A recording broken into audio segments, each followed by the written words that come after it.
நாட்களில் எங்களுக்கு எல்லாமே இருக்கும். பணத்தை வச்சு ஆளுகை செய்யக்கூடிய ஊழியக்காரர்கள் இருக்கிறார்கள், பணத்தை வச்சு ஆளுகை செய்யக்கூடிய விசுவாசிகள் இருக்கிறார்கள்.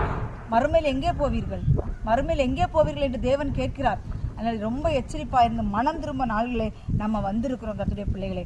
அதே ஐஸ்வர்யவான் அந்த பாதாளத்திலிருந்து கிடந்து கேட்கிறான், எனக்கு நிறைய சகோதரர்கள் நிறைய பேர் இருக்கிறாங்க, நான் அவங்களுக்கெல்லாம் போய் சுவிசேஷம் சொல்லணுமே, என்னை ஒருக்க பாதாளத்திலிருந்து எடுத்து விடணும்.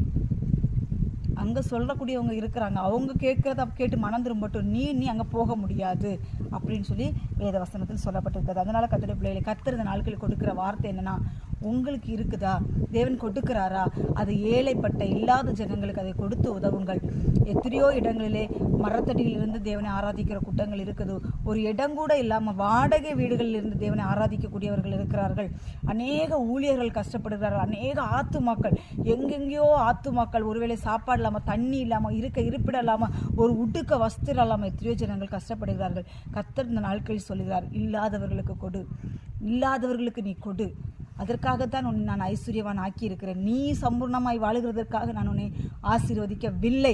நீ அநேகருக்கு கொடுத்து உதவும்